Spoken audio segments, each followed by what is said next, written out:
and HyperX for game number 3 here. You can see all the Fearless bans there in the center of your screen. You touched on it, Betty. 4 of these top-tier physical damage junglers already going to be banned out, as Varus will maintain his place on the ban list, as will MF. MF has been something that they do not want to give IU. We saw a similar situation yesterday from G2. Akali now going to make its way onto the ban table, removing some playmaking from Tuts. How will FURIA respond? What direction do they consider problematic? Nocturne is something we've seen consistently remove from play. They do not want to give it over towards Levi, and it's going to remain on the ban table. Of course, Maokai and Sejuani, 2 junglers we're keeping our eyes on, still up and available. Kalista, an AD carry that did slip through the bans in the previous game, but perhaps rising in priority here. Well, I say that it showed up in the second phase, but something that could be prioritized. That guy has swag. He certainly does. Yeah. We could never. We couldn't pull that off. Never could I ever pull off a color scheme like that. I promise you, Azale. All right, well, waiting for the third ban here from GAM. It is going to be Rise, so it has really been a theme, I feel like, through these first 2 days, is the priority on these globals and semi-globals, banning them out, taking them away. Twisted Fate. Twisted Fate is up and available. That's where I was going to go. The fact that it still is up for FURIA, it feels like conspicuously absent from the ban list, and now they have to make the decision, do we want to ban it out, or do we not think that Eris, who it looks like has subbed in, is going to play it? Ooh, well, this is the thing. Or has he? Because isn't that Toots right there? I think it is. Yeah, Eris on the side of GAM. Oh, yes, of course. When they had Emo in the roster, they were consistently getting rid of the Twisted Fate. Perhaps this is something that Eris has in his back pocket. We'll have to wait and see, as the first pick yet to be locked in. GAM taking their time thinking about it. Do they want to lock in jungle? They want the Kalista. Something that we talked about has kind of moved to the second phase of bans a lot in this series. AD carries have kind of fallen to the wayside with the priority on getting that top side. The Twisted Fate now being available would be our first one of MSI. We've been hearing all about how strong it is on the current patch. Yeah, definitely really powerful champion right now. Can play the map incredibly well, enable you through that split push. And once you get to the later stages and you have the rapid fire, just fishing with rapid fire gold cards is really tough to deal with. I was going to say Ashe up and available as well. To me, that is one of the strongest answers into the Kalista. When you just pick range into Kalista and you're harassing with, something like a Nico or even a Seraphine, Seraphine Ashe is going to be so annoying for Artemis to deal with on this Kalista, where you're just going to be outranged and constantly getting poked away at. It's exactly what we saw from the G2 series, that FURIA did in fact win. The Kalista really struggled to have impact, and of course the inbuilt synergy that both Seraphine has with Ashe, thanks to how her E works and with the slow already being applied, the potential root can come through. The Nico being hovered right now, GAM just hovering it as they contemplate their other options, want to make full use of the time they have available to them. The beauty of the Nico is that it can, of course, be flexed into both the support and the mid lane position, is where we conventionally see them. Right now, we will assume it's in support, considering that it's likely going to match the Ashe and the Seraphine that we see on the bot side of the map. Jungle is kind of my expectation right now for GAM. Question is, what direction are they thinking about? Do they want to go for something like the Sejuani, relatively safe? Do they want to go a little bit more scaling? Or are they going to completely ignore what I'm saying and instead lock in an Aatrox? So Aatrox going to get locked in here for Kiaya. It does feel like you need, some sort of reliable engage. Yes, you can Kalista ult in the Nico and have that be your start to the fight. But generally, it doesn't feel like it's very successful as a solo engage. As this guy's playing ARAM, buying hats. Must be full build. Stacking those stacking hats, them up. Either that or he's a troll and he's just not buying an excellent demonstration of perfect balance in all things. Impressive. As we do have the answer coming through here from Gigo. Is going to grab the Ambessa. So both sides still will be needing their mid laner, presumably, as well as their jungler. Of course, Nico could be going mid, and Seraphine, in theory, can be going mid, but we are expecting these to be supports. Now, FURIA is in a position where they could really pinch the mid lane pool and double ban, take one away. Exactly. They could do the same thing for jungle, right? So depending on what they feel they need to prioritize, there's a lot of flexibility with the direction. It seems like jungle is the direction that they're going. With the Trundle ban, immediately alarm bells start to ring. Sejuani, potentially even a Yone alongside it. Of course, with that, they would have very limited AP on the side of FURIA, but Sejuani as a jungler just provides good engage, great follow-up, and just good synergy with champions like Mbessa as well. And if Levi's not able to grab a tank or something, honestly, you don't really care if you're more physical damage heavy because there's not anyone that's really over there to super punish it, right? Sure, things like Tabby's become, more efficient, but it's not really that big of a deal as long as there is not an immense amount of tankiness over on the other side. And, Skarner would be one of those tanks that you could answer with, if they did go towards something like the Yone that you're talking about. Jarvan. Oh, wow. A lot of junglers have been removed from the pool. Jarvan and Skarner. So, yeah, all the tank junglers, the prime tank junglers are all getting banned out as well. As we do have the Maokai, the Sejuani, the Skarner Poppy all removed. is fantastic into Kalista. Just those champions that leverage their mobility. Poppy is just really good at that. I've got to say, it feels like it was something that I didn't immediately think of, and I feel like GAM kind of forgot about it too. Because when you're looking at both the Aatrox and the Kalista, like that is so difficult to deal with. 100%. It really does fit the bill for everything that they would want. That being said, Lilia, if he did go for that, is a great matchup into the Poppy. I do not believe that we're going to get an 80 assassin into the Poppy. I think that would be really tough. Okay, so he is actually going Kha'Zix. This is kind of crazy. I don't know if it's good, but I like it. Yeah. Kha'Zix being locked in on the international stage, always fun to watch. The Twisted Fate to round things out, the pick potential that becomes available, the side lane plays that become an option. Exciting composition from GAM. It is really exciting. So it is going to be TF Kha'Zix as the final two picks here. It does feel like you are very committed to, getting flanks, to finding picks, because if you're just trying to walk straight through a Poppy and a Seraphine ult, like it is going to be almost impossible here. I think Sylas is also a great pick because you can match the roams of the TF with the stolen ultimate. You have things like the Pop Blossom to steal as well. So I do think it really works. It's also not really one of these champions that you want to like hard focus in a fight, right? Because you can get relatively tanky, you can be difficult to actually knock down. And so it does feel like it's going to be very tough for this GAM lineup to fight through what FURIA has drafted and try to get to that back line where, again, you're in this situation where it just always feels like IU is kind of like the only target.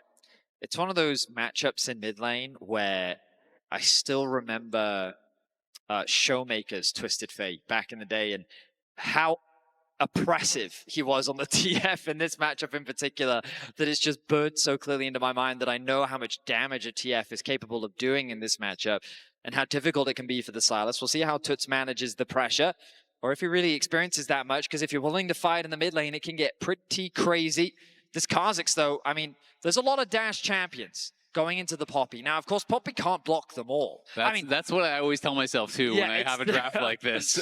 It's like, technically, she can. If you all dash at the same time while the thing is up, then yeah, she can actually block them all. But in reality, that's not normally how the fight plays out. What I will say, though, is just Poppy makes it harder. It makes you second guess. It always adds that extra thing that you have to play around. And of course, it's on the Poppy player. If you just use that steadfast presence willy-nilly, then it becomes very easy to play around and the mobility champions aren't punished that hard. But some interesting drafts. Kind of what we've come to expect with Fearless as you get deeper in. And we're going to be jumping into Game 3.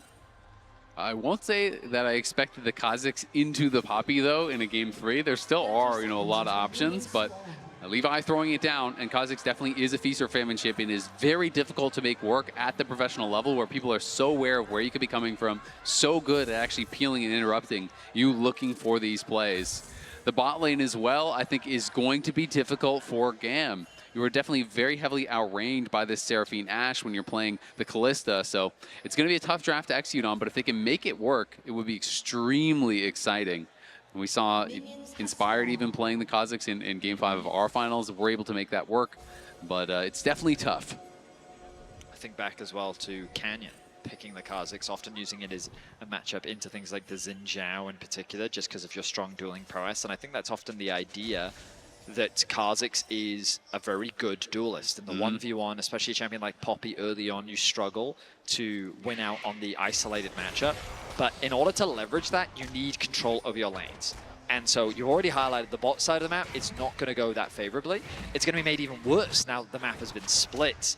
And the bot lane of GAM has kind of been isolated from support from their jungler. And we saw what happened yesterday against BLG when that bot lane got isolated. They were able to get dove early on. It just became an absolute disaster as This is the difficulty when you are heavily outranged. They're going to go for it. They're going to be looking for this poke. Kiaya, though, he could be that pressure on the top side that they need. He is a player who has showed up big for them so many times, and him and Levi can really get Kiaya ahead, put him into a place where he's very difficult to take down on that Aatrox, then that could be the difference maker. As Tatu, again, just trying to clear down towards his bot side. Kiaya taking a nice trade onto Gigo, but the problem is Artemis and Elio still level 1 here. You can see Artemis has even missed a lot of the experience. He's actually behind where Elio is, so wasn't even in range for a lot of this XP, and he needs to get level 2, but they took away enough of those Krugs that Tatu didn't get level 3 on his 3-camp clear, so that's actually really, really big that Elio was able to do that, stealing away some of those, and now he gets level 3 as he actually soaks in that experience. So we'll be able to potentially look for the dive, and I think they're going to go for it here. Elio wants to be the main target because Artemis is still level 1. Great route. The Tangle Bard's locking up Jojo, gets him low, but now the redive is going to come in. Artemis isn't even here. He's got no help whatsoever. Elio has nowhere to go. It's an easy first blood there for IU, as Artemis wasn't even involved. It's 17-3 CS. It feels like game 3 against BLG just yesterday. Artemis was completely denied from experience, which means that there was nothing he could offer to Elio in that dive. It was effectively a 1 versus 3. Levi, though, aware of the dive being invested. Tatu hasn't had time to clear his side of the jungle, which means that Levi wants to use this window to move in and steal away what camps he can. He's foregone his blue buff and his wolves. He's stealing away the wolves right now. And this is the type of matchup that he's looking for, but Jojo and Aya. This is kind of spooky, though. He could actually get spotted here. Oh, just barely. I mean, if Tatu got up the steadfast presence there, he could have actually interrupted him on that, and then the collapse potentially could have come through. Kiaya and Gigo trading very heavily. Nice Tangle Barbs does land, try to get some damage down onto Jojo, but Artemis has not even gotten to base and buy, and you can see the itemization much better, therefore IU. As the chain's gonna connect, Kiaya's gonna look for it, and Kiaya's gonna get it just when they need it most. The GAM top laner comes up big time. Exceptional from Kiaya in the top lane, getting a solo kill. He has been chipping away at Gigo's health bar, and he just gets the better of him. I feel like in the lane, we've been seeing that consistently throughout today. Kiaya getting himself a solo kill and getting GAM on the board. That is huge, but again, they're going to have to solve this problem here. How do you keep Artemis relevant in this game? He's got nearly half the CS of his opponent. Yes, there are more minions coming towards him, but Levi did not actually reveal there. That was critical. They ping where the ward could be.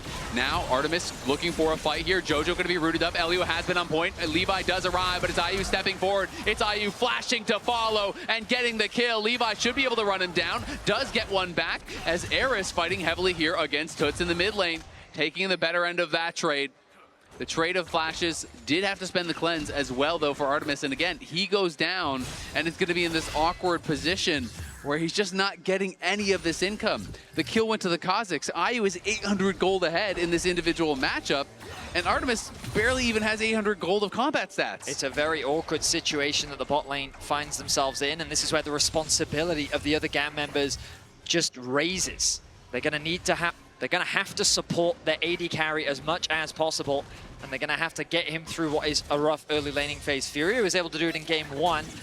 Here comes the collapse from Kiaya. Tatu could be in some trouble. He does have the flash and is going to have to spend it. Kiaya just got to level 6. Is he going to pop the ulti? Yes, of course he is. In comes Twisted Fate, and Gigo's going to get locked down by that gold card. There's the Tangle Barbs to follow it up, and it's another kill for GAM. Tatu gets greedy, and he gets punished. Eris and the Twisted Fate, the ability to quickly collapse, demonstrates how scary these situations can be and how effective... So just quick update, and what we have been told is that there is hardware issues that are being reported on the FURIA side, so they are having that investigated. They will get that sorted out and fixed up as soon as possible. It looks like we are back and ready for the continuation here of game number 3. GAM out to a 1,000 gold lead, but IU still maintaining a great advantage down on this bot side between the 80 carries. I mean, credit to Artemis. As far as I can tell, he's been able to close the CS gap. Artemis has a level lead now. So while Jojo is off roaming, rather than keeping that pressure up in the bot side of the map, he has just been doing a good job of farming up and, at the very least, doing his best to get back into this game. Yeah, you can see Eris there was trying to bait Toots in, see if he would actually jump forward. If he would have had a nasty surprise with Levi waiting. I mean, we haven't seen TF in competitive for all. We've obviously seen bits and pieces of it showing up around the world over the last 2 splits. Oh, they're going to pop the Ghost. They're just trying to run them down. Tangle Barbs does not connect. Tatu is here. Maybe a bit of an overforce there, as now the stolen TF ult is going to come through for Toots. They popped quite a bit there. You know, the Ghost is going to be used. They used the stolen ulti. They can't really find anything. I think they needed a bit more patience on the play, as now Eris is going to get to shove this in for free and take an easy reset. I mean, look at the advantage that Eris now has. A 12 CS lead, 700 gold, facilitated by both the passive and the kill that he was able to find. Eris is really being set up for success, and for those that don't know, GAM are very free-flowing with how they interchange their mid laners. Eris is the type of player that's a lot more resource demanding. He's the type of player that wants to have that jungle attention, wants to have a few more resources funneled into him, and when he's given to them, he's often the bigger carry for the team, in contrast to Emo, who's a little bit more reserved and more of a team player. And right now, he is really being set up for success. He is being set up to be that carry for the team. And we'll see how that translates as we get closer to the mid-game. First Dragon is, of course, still available. Neither side have put a priority on it. But with the Grub spawning soon, it looks like right now, GAM have no interest in contesting it. Yeah, and GAM is actually going to go between the waves here to try to make it so Gigo can't actually get back to that tower. We'll see if they can keep him off, as Levi's going to be soloing up this Dragon in the meantime. And yeah, they have spotted where Gigo is. So Gigo is going to be trapped in that side brush. He's losing all of the farm right now to this tower, as the tower is just denying minion after minion after minion. GAM really getting the better of this. As you see on the top side, Kiaya is going to be getting this free farm. Their prize will be the Grubs, though, so that is the trade-off. But the question is, are the Grubs more valuable than these multiple waves that they've lost this bot tower, as well as potential plates? Remains to be seen. I think GAM can be very happy with how this early game is going so far. The bot lane situation looked terrifying. The biggest contrast to the BLG game in this one is BLG were already winning the game at this point. They're going to look for a dive here. Hexflash coming in. Can he find the stun? He cannot. Kiaya trying to survive. The TF ulti is there to respond, and he misses the stun. He's going to nail it, though, with the gold card, as Tatu tried to reject the TF, couldn't make it happen. And Kiaya gets the instant response from Eris. Great play to turn that dive around. We were just talking about it, Azael. Every play you make, you have to be super conscious of a man with a deck of Magic playing cards showing up. The Twisted Fate immediately ultis towards the top side. They turn their play in their favor, and the Sylas even roamed up to try and respond as well. And what is the result of all of this?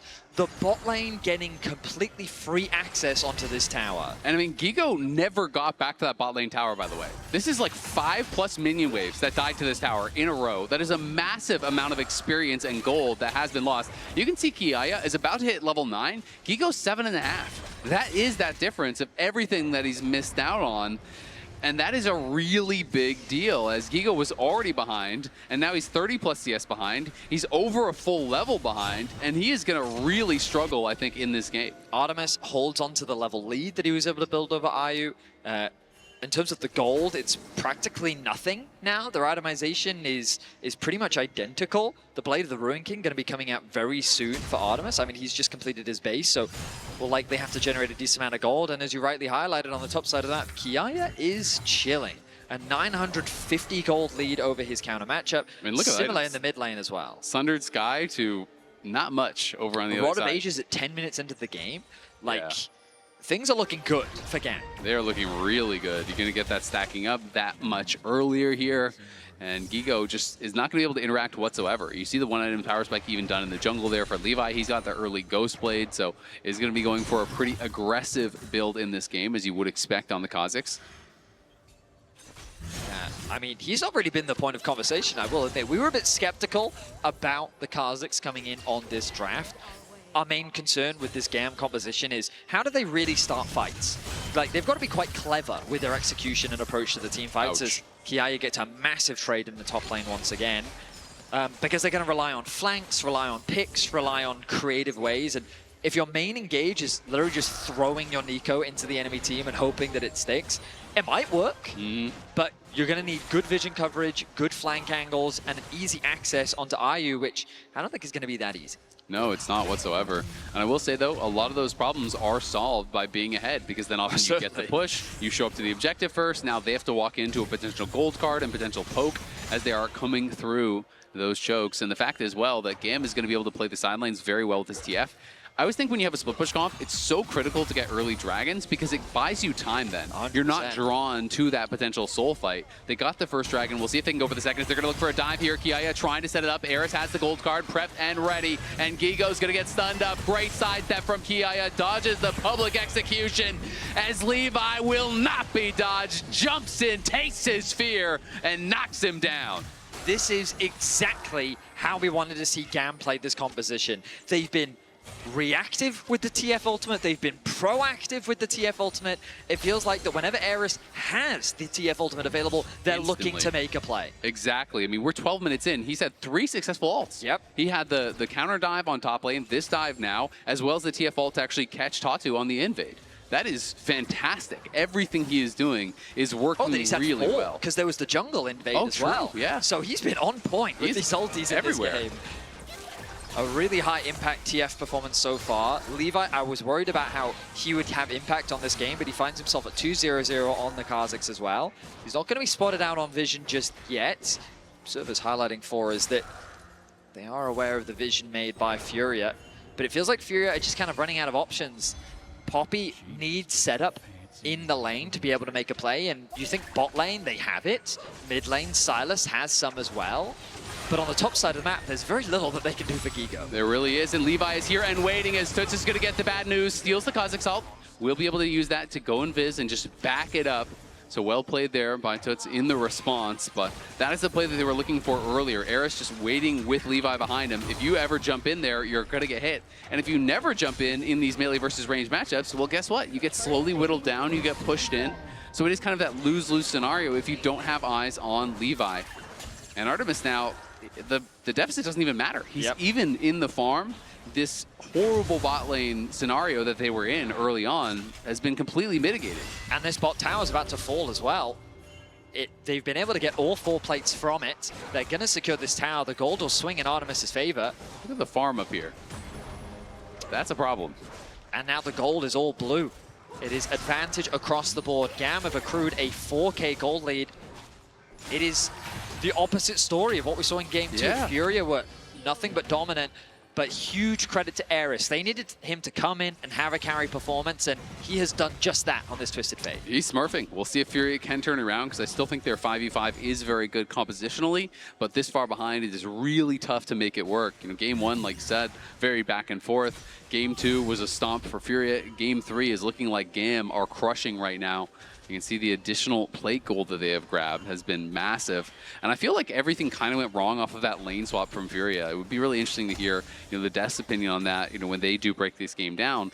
Because I felt like with Artemis and Elio, how much they were able to keep Gigo away from that bot lane tower really changed the game. Like, he lost 4 to 5 full minion waves, and they farmed all the plates in the meantime. Look at how much gold Eris has gotten from his passive. Like, that is just so much from the TF passive. That's crazy. It's such a strong passive, and it's just like, it is a win. I think that's passive gold. Oh, yes. You might be. So maybe the other was actually the other passive. Might be the passive gold and bounties and stuff, because I was like, wait a second, that seems like too much. That is a good call. Because you're right, that was a lot of gold. It would be a lot of gold. I was like, really? It's that good? But definitely, you can check that out in the coin-based gold grind graphic. It is interesting to see, you know, the breakdown of the gold and where it's all coming from when someone has a lot of kills versus, you know, if they're getting a ton from towers and plates and things like that, which would be included, I assume, in the other as well. So definitely cool to see. Herald was just secured. Eris has been sent towards the top side of the map. They want Gigo again, I think. They are moving up towards this top side, and Eris has the ulti ready. They're trying to get vision in the jungle, make sure that there's no sort of a response that could be coming here from FURIA. We do see some FURIA members moving up here, but will they be too little? Will they be too late? Eris pushing this in. Gigo definitely trying to clear out the wave as best he possibly can. I think he's just going to have to back off now, as this next wave would be incredibly dangerous to stay for. I'd love to see GAM use the Herald mid. I feel like this top tower is a foregone conclusion. It's going to be too difficult for FURIA to really keep it alive. Air is slowly chipping away at its HP bar. Guigo gets some nice trades down still. Death stance first for Gigo. You don't really love to see that on the Ambessa. I mean, I think it's basically the early lane went so bad for him, and it's mostly physical damage. I mean, it's physical damage, jungle, and top. So he's saying, you know what? If we're going to win this game, it's not going to be about me. I just need to not die. I need to try to be a bit more tanky, you know, make sure that I'm giving up the minimum. But they have done a really good job of pushing this forward, and I think that's also why they moved Eris up to lane against him. It's like, great, you built this armor? Guess who doesn't care about it? Our Twisted Fate. Lich Bane now finished for Eris. Oh my 7 stacks. Once we get to about 20 not even minutes. 17 minutes, he has 2 items. Once we get to about 20 minutes, he will also get that extra level come through from the Rod of Ages. But this Twisted Fate is looking terrifying. Dragon in about a minute and a half. The lane assignments are likely to change very soon. Actually, they may just keep the TF top side. It's pretty safe up there. A lot of FURIA's resources being invested bot. Kiaya likely harder to dive than that of the Twisted Fate. Looks like they are just going to concede this tower, which I think makes a ton of sense. Set your sights on the mid lane instead, and I love this map movement we're seeing right now. Both Levi and Eris moving towards the mid lane, knowing that they have the numbers advantage here. Open up mid, push your advantage even more if you can. Use the Herald to siege onto the tier 2 as well. Tatu is coming, though. They're going to TP. They want to try to force a fight here. FURIA is going to look, but Levi has spotted the teleport coming through. Will the rejection work this time? Elio is going to interrupt it with the Pop Blossom. Eris arrives with the ulti, and Tatu is the target, but over on the other side, Kiaya is in trouble. Can he actually pop his ult and try to heal back up? He has the ulti, but it's not going to be enough as he's going to get shut down by Toots. On the other side, Elio is running. Levi trying to find some sort of play here. It's a trade of top laners there. Not bad from FURIA from a very disadvantageous position to get that 1-for-1. Yeah, it was a messy fight, and I would say this is the best case scenario for FURIA. When you're this far behind, trading 1-for-1 is definitely a great move to make. But GAM, the coordination and their target focus, again, something that we're continuing to see in their team fights is just who do they want to lock down? And it felt like that because FURIA was grouped up in this situation, GAM was attacking from multiple sides. They had different priorities on who they actually wanted to lock down, and that kind of left Kiaya in a very awkward spot in the middle of FURIA, making it very easy for them to turn their attention towards him. Gigo ends up falling because of how weak and squishy he ultimately is in these fights, being level 11. And it ends up just being a 1-for-1. The good news for both sides, no objectives ended up going either way. Top side has been pushed in. GAM in a better position now as they make their way towards the Dragon. And this would be their 3rd Dragon if they can grab it. We'll see if they're going to be able to do that. Artemis playing through mid. They want to get Prio there. We do see that Gigo is on the top side, but he has his teleport. It was, in fact, Toots that used it in the last one. And now the teleport is going to be spent here. Gigo going to be coming in very deep as they are already on the Dragon. We got to get eyes on that and see how it's looking. Levi trying to get rejected here by Tatu, but he is going to be able to find it, so he knocks him out, and Kiaya is in trouble once again here. Kiaya has no ult, he has no flash, is going to be the first kill, and FURIA may have just pulled off the heist. They knock out the jungler, they kill the top laner, and they take the Dragon. FURIA punishing the positioning of GAM once more. They realize that GAM is indecisive around their approach to the Dragon. FURIA fully sent their attention onto the Dragon. They knew that Levi was isolated on the objective. They remove him from the equation, and they turn their attention to the raid boss that is Kiaya. They're helping close that experience gap between Gigo and Kiaya. They find themselves another kill, and GAM, the momentum, is slowly shifting the way of FURIA. Yeah, FURIA, a couple good plays back-to-back. We can watch this again. Kiaya kind of committing very hard onto Toots. Gigo TPs from a nice angle, and that means that when Tatu gets the ultimate onto Levi, it creates this massive numbers advantage in the pit, and the rest of GAM are hesitant to approach with the arrival of IU as well. That means that the Dragon goes uncontested, Levi is forced to disengage, and they deny soul point from GAM. Really well played, honestly, by Tatu. He held that Poppy ult for so long, and I think, you know, we saw that this 3-man squad of Artemis, Elio, and Eris were really kind of nervous to walk in because they didn't want to walk in and then get 3-man rejected, but what ended up happening is they put no pressure on the Poppy. He doesn't get interrupted on the ult, he finds Levi, so they win out the fight in a different way, and the fact that Kiaya had no ult from the previous fight, had no flash from the previous fight, man, it's just a win there for FURIA. Stopping that soul stack, definitely very nice, but they are trying to control vision up around this Otacon. And we'll see if they can look towards that. The Evolved Spike Racks are in here for Levi, so he is going to have more poke, a lot more slow and control now in these fights. Smite was used there by Tatu. And Otacon getting low. It is going to be spotted out by the blue orb. It's down to half HP. Tatu again threatening. Can he find the ejection? This time it's not going to be on anyone, but Toots is going to go in. The Pop Blossom comes through, lands on multiple member, but Toots is in the middle of everybody, steals a Pop Blossom, and is going to get it down. Artemis trying to cut out, trying to take down Toots, can't quite do it. And on the other side, Tatu gets another. Furia out of nowhere. Crush the fight. GAM does take the Otacon, but it's a 4-for-0. The front to back just goes so favorably for Furia. The way that Toots steals away the Nico ultimate and says, okay, that's a nice engage. Let me show you how it's supposed to be done. So much damage was done underneath the Otacon. Keep your eyes on Toots. Dives into the back line, gets a massive ultimate off, connects onto 3, and that really just sets up Furia to clean up the fight. GAM is once again forced to split up, they're forced to disengage, and Furia walk away with the fight. And you could see it was showing that Toots had the Kha'Zix ult. So I was kind of blindsided when he actually did have the Nico ult that he stole there, was able to find such a good engage. Medic has run into this problem before. It's because he was shaped with his Kha'Zix, exactly. And so when you steal it, yes. So I wonder, if GAM was at all kind of juked out by that as well, because when the Nico is shifted into the Kha'Zix and you steal the ult, it shows that you stole the Kha'Zix ult even though you have the Nico ult. So it is kind of one of those weird interactions. And let's be honest, there's a lot of them with Nico. And with Silas. So was a huge ult, able to turn that around. Now the gold lead is completely gone. They were 5,000 gold up, and they've just lost basically 3 engages back to back to back. The game is slipping away from them, and now despite all of the work that they did early on, it's going to be tough because compositionally, I think Furia in the 5v5 is just that much stronger, and it felt like they needed that lead. They needed the soul. They needed all these things that they were working towards, and now it just hasn't really paid off. Yeah, I mean, we talked about the scaling because of the Ashe Seraphine, also Toots. He just has some great ultimates that he's able to steal, with the Nico being the biggest one when it comes to the straight-up 5v5. And when it comes to engage, GAM, not only is their engage not the most reliable, but also the fact that there's a Poppy on the other side makes it even harder. So, okay, this Nico comes in, I'll just pop him right back out.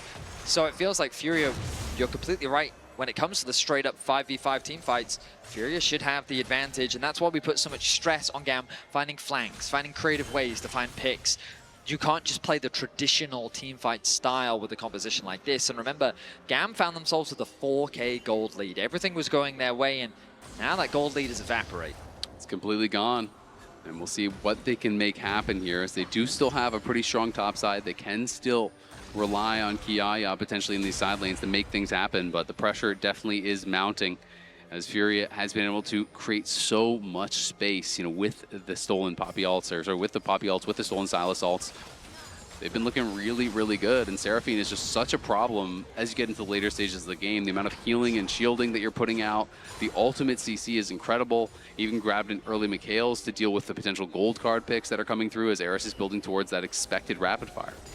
I noticed Eris playing on the side lane, and I love to see this. Twisted Fate just has that inbuilt split pushing power that I think is an advantage that GAM can look to play through.